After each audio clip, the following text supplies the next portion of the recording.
Mas é interessante a gente estar analisando, né, que nem a Sara falou a respeito do amor lá, né? Então, o nosso português, assim, em certos termos, ele acaba nos dando a compreensão exata, né? Assim como o amor no grego tem 3 definições, e para nós só tem uma, né? Isso atrapalha muito a interpretação. Assim, muitos termos, né, bíblicos,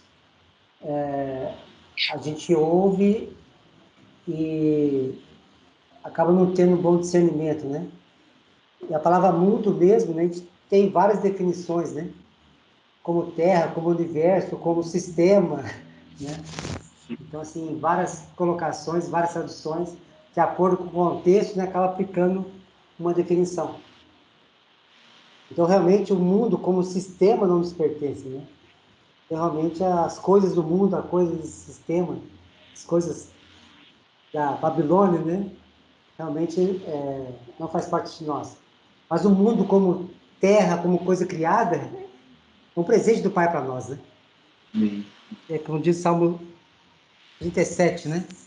Que a terra é a herança, né? Dos filhos. E a Adão foi dado, né, toda a autoridade sobre a terra, né? Para cuidar da terra, cuidar dos animais e fazê-la prosperar, né? Que o Paulo falou hoje na oração, né? Que nós somos reis, né? E uma das funções do rei justamente é essa, né? Ele não dá riqueza para o povo, né?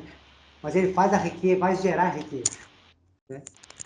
Então, assim, ele vai criar meios para que a riqueza possa ser gerada, vai dar meios para o pessoal trabalhar, para eles produzirem, né?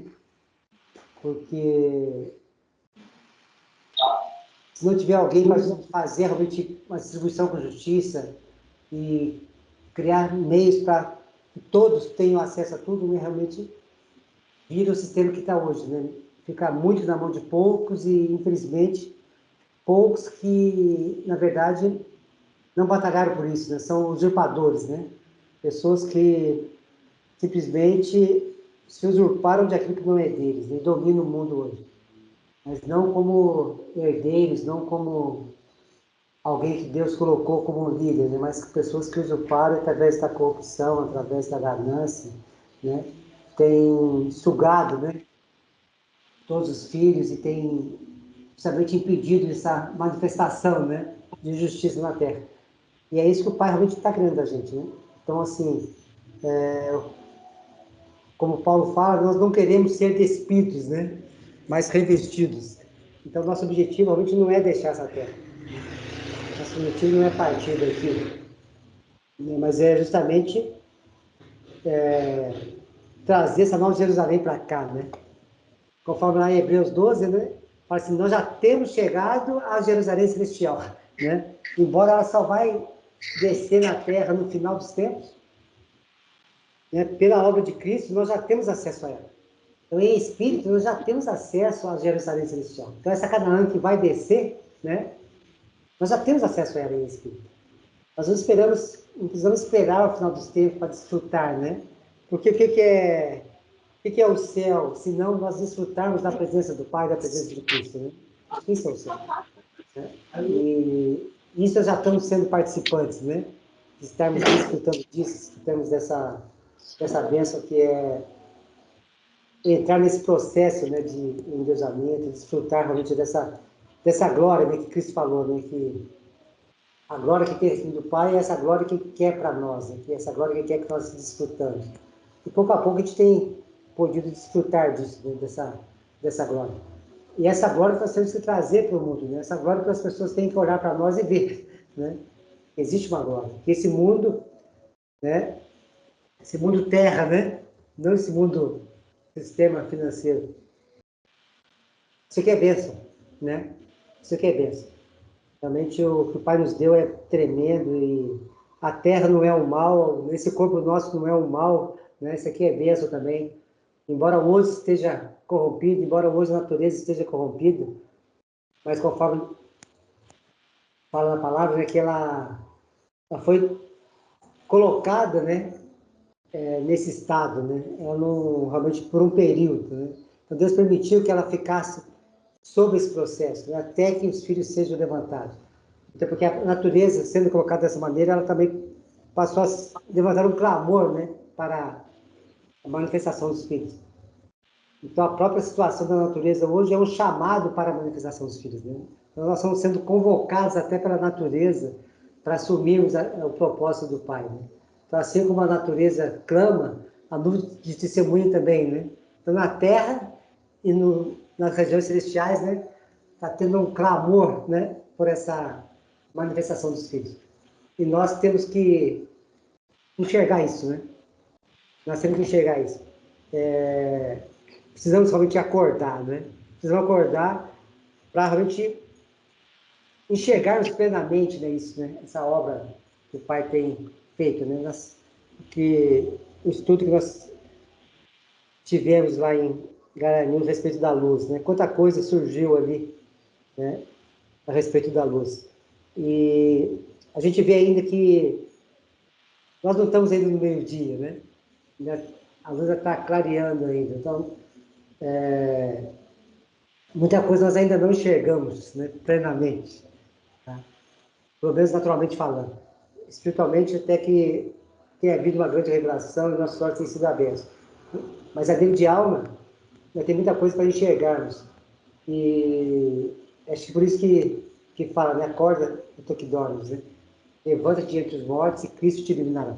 Então, essa iluminação, né, de Cristo que realmente estamos clamando hoje, né, para nós enxergarmos plenamente, para que nós possamos, enxergando, fazer outros enxergarem, né, para entrarmos nesse processo, né, de transformação e de desfrute, né, que o Ronaldo falou algumas vezes aí. Quando Deus entrou no descanso, ele, na verdade, ele não entrou no descanso de parar, ele entrou no descanso de desfrutar, né? Depois de criado tudo, agora eu vou desfrutar com o homem do que foi feito, né? E acho que é isso que o Pai quer, né? Que nós possamos também desfrutar, né, de tudo que Ele fez por nós. E acho que temos desfrutado pouco ainda, né?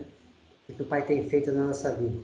E estamos ainda numa batalha, mas o desfrute tem sido pouco. Mas é uma coisa que nós temos que aprender com Paulo também, né? Que ele fala, né? Que aprendeu a viver contente em toda e qualquer situação, né? Nós não precisamos também esperar entrar plenamente nisso para desfrutar. Nós já podemos desfrutar do que já alcançamos, né? Então, aquilo que nós já alcançamos já tem que ser realmente motivo de alegria para nós. Aquilo que nós já tomamos posse tem que ser motivo de glória, de agradecimento ao Pai, né? Pelo que nós já recebemos. E realmente não é pouca coisa, né? Não é pouco que Ele já tem nos dado. Então, que sim, que o Espírito de Cristo, né, esteja realmente nos dando esse entendimento, né, que, conforme vimos lá em Pedro, né, que com toda diligência, né, com todo empenho, né, possamos realmente pegar essa virtude do Pai, essa virtude do Espírito, associada à nossa fé, né, para nós entrarmos nesse processo de endeusamento, nesse processo de plenitude de amor, né, aqueles passos, né, de Pedro. Então, cada passo daquele é um passo maior para estarmos plenos de amor. E quando estivermos plenos de amor, estaremos plenos de Deus, né? Porque Deus é amor, né? Então, estando pleno do amor do Pai, nós estaremos plenos dele. E podemos, assim, amar plenamente como Ele ama, né? Acho que é o objetivo nosso, né? Que realmente não haja nada em nós que impeça realmente esse irradiar, né, do amor. E no encontro, Paulo falou do amor, também é uma coisa interessante, que quando ele fala que nós amamos porque Deus amou primeiro, né? Que nós amamos porque Deus colocou o amor dele em nós, né? Por isso que nós amamos. E podemos enxergar isso como sendo Deus um fogo, né? Que está ardendo sem consumir, né? Aí Deus pegou um pedacinho da natureza dele, um pouquinho daquela brasa, né? Ardente, e colocou em nós, né? Então nós temos esse pedacinho desse brasa, né? Que é esse amor em nós, né? Então é esse amor que nós estamos radiando, não o que nós estamos sentindo. Ah, eu vi Deus amar, eu vou amar. Não, Deus pegou um pedacinho dele, um pouquinho dessa brasa de fogo, um pouquinho desse amor, colocou dentro de nós.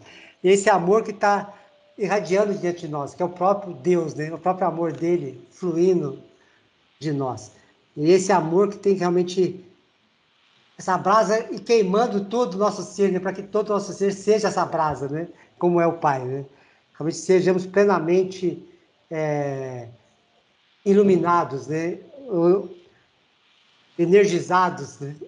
Para realmente não haja apenas uma brasa, mas todo o nosso ser possa ser realmente consumido, mas ao mesmo tempo assim, não no sentido de destruído, mas inserido nele, né? Nesse sentido desse amor pleno. Acho que é isso que Paulo fala a respeito dos Paulo e Pedro, né? Dos processos. Paulo fala em Gálatas, né, dos frutos do amor, e Pedro naqueles 7 passos, né? De nós nos tornarmos amor, né? De nós nos tornarmos o que ele é, nos tornarmos a sua natureza. E eu acho que o amor realmente sintetiza tudo isso, né? E quando ele fala que, a respeito da lei, né? Que nós vemos que a lei não era má, né? Mas a natureza humana que corrompeu, que adoeceu a lei. Mas a lei era boa, porque ela foi dada pelo Pai, não tem como algo ser ruim nascido do Pai. Mas Jesus, ele sintetizou de uma maneira muito mais agradável, né? E muito mais realizável, né? Toda a lei. Quando diz que devemos amar a Deus sobre todas as coisas e ao próximo como nós mesmos, né? Quer dizer, então toda a lei, né? Que foi cumprida por Jesus, ela se resume no amor. Né? Então, se eu amo, eu cumpro a lei. Né? Então, se eu amo, eu cumpro a lei. Então, realmente é esse amor que vai nos fazer realmente sermos santos, né? Sede santos porque eu sou santo. Então, essa santidade, esse fogo que consome toda a natureza carnal, esse fogo que consome toda a nossa corrupção, é o amor, né? É o amor, com certeza. Então, o Espírito de Cristo nos leva a esse nível, né? De sermos consumidos, para a nossa natureza ser consumida e ser transformada nesse amor tremendo, nesse amor que transforma, primeiramente nossa vida e com certeza vai transformar